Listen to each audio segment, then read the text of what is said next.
안녕하세요. 70일 동안의 유럽 4개국 배낭여행을 마치고 여행을 정리하면서 육진배 유튜브를 시작합니다. 저희 육진배는 60대 찐 배낭여행을 추구하는 분들을 위한 유튜브 채널입니다. 개별적으로 자유여행 또는 배낭여행을 하고자 하시는 분들과 여행 경험을 공유하고자 합니다.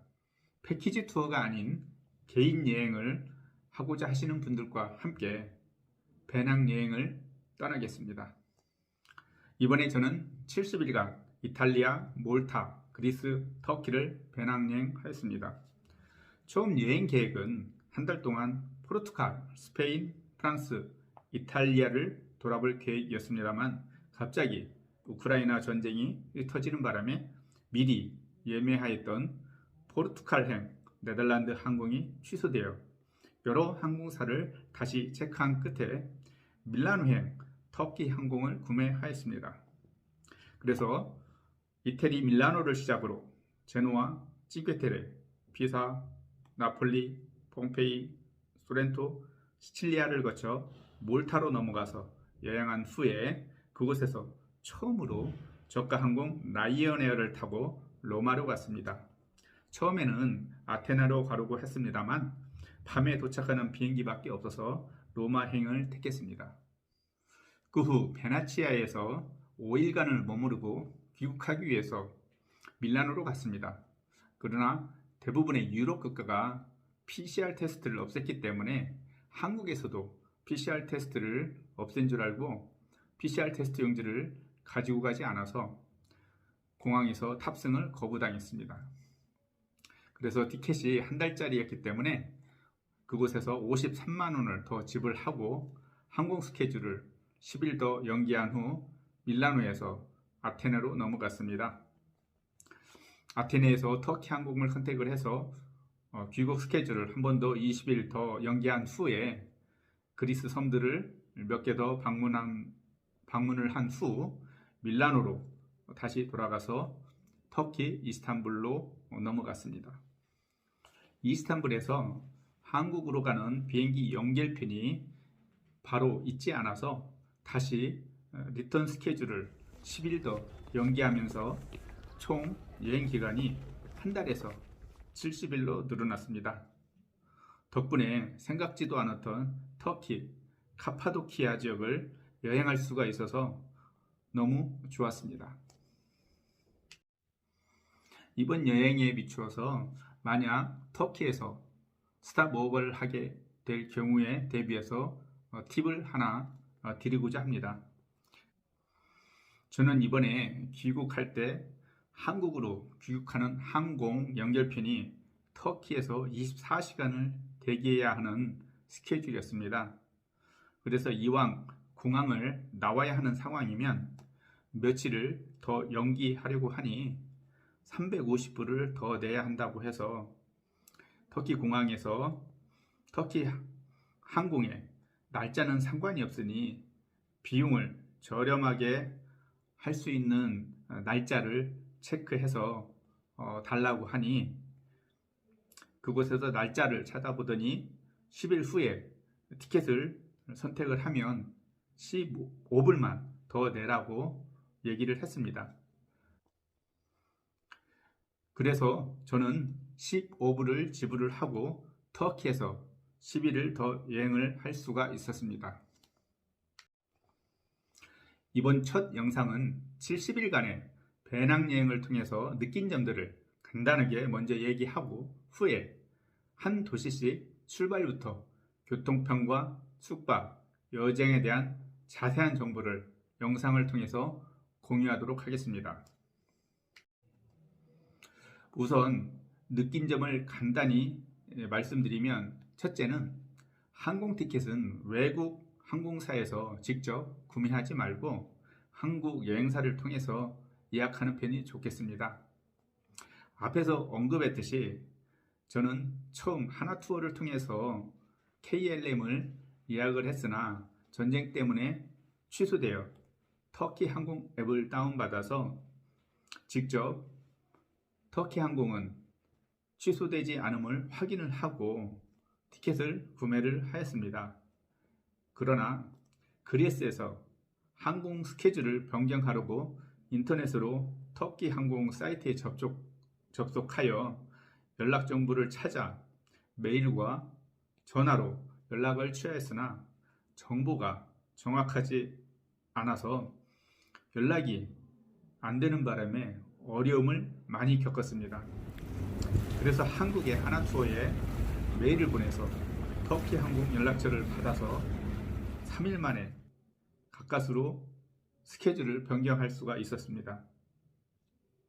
국내 여행사들이 항공 티켓은 단지 1만 원의 수수료만 더 받고 판매를 중개해 주기 때문에 저와 같이 스케줄 변경이나 여러 다른 상황 때문에 항공사와 연락을 취할 필요가 있을 경우를 대비를 해서 국내 여행사들을 통해서 항공권 예매를 진행할 것을 추천드립니다.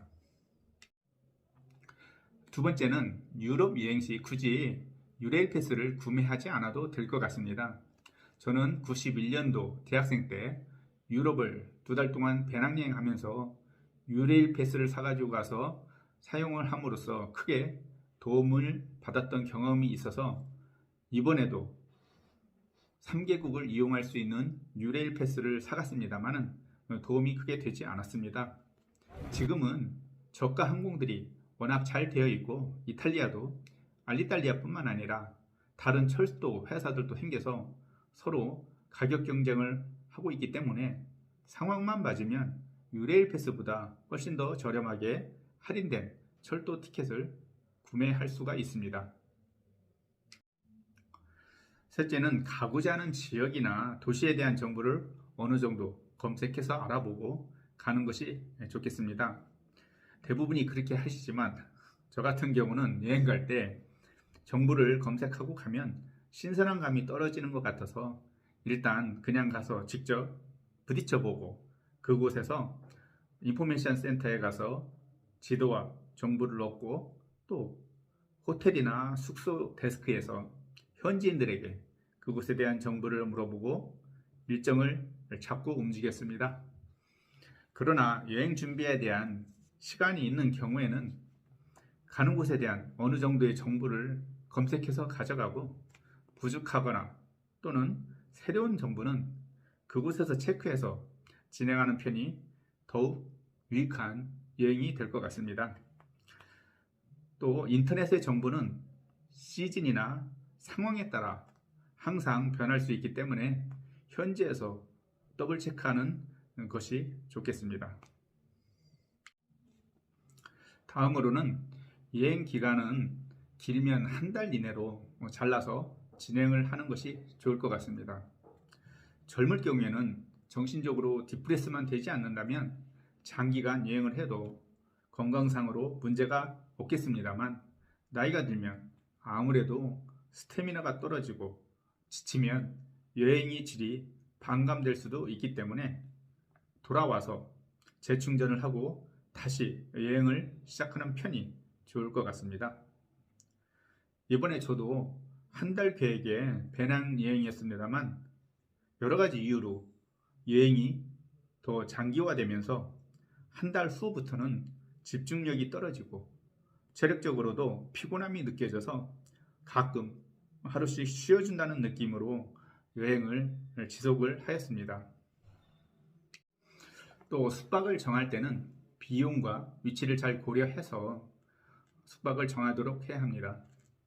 짧은 여행으로 미리 한국에서 호텔 예약을 마치고 가면 문제가 없지만 장기 여행에서 하루 이틀 전에 가는 도시의 숙박을 정할 때는 시간에 쫓기기 때문에 가격만 생각해서 저렴한 곳을 택하게 되면 좀 위험을 초래할 수도 있습니다.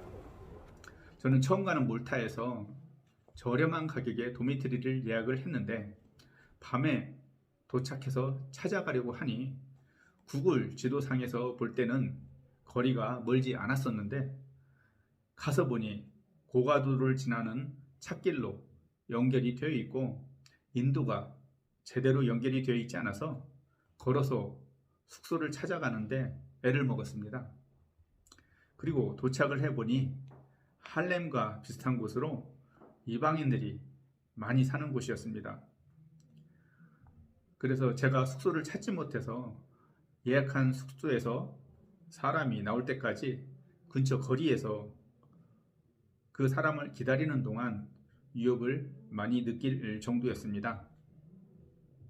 저는 처음 가는 도시에서 밤에 택시를 타지 않기 때문에 걸어서 찾아가느라 더 고생을 많이 하였습니다. 첫날은 가격이 조금 비싸더라도 무조건 위치가 좋은 숙소를 택해서 묵는 것이 좋을 듯 합니다. 구글 지도는 하늘에서 찍히는 위치를 나타내는 것이기 때문에 도심에서 가깝게 보인다 해도 중간에 산이나 언덕이 있는지 정확하게 체크를 해 봐야 합니다. 시칠리아 타오르미나 같은 경우도 기차역에서 도심은 무척 가깝게 지도상에 표시가 되지만 사실 도시가 산 중턱에 자리 잡고 있기 때문에 엄청나게 먼 거리라 저는 그것도 밤에 도착을 해서 무척 고생을 하였습니다. 또한 처음 가는 도시는 가능하면 밤에 도착하는 것은 피해야 시간을 가지고 찾아가서 숙소에 먼저 짐을 풀고 여유 있는 여행을 할 수가 있겠습니다.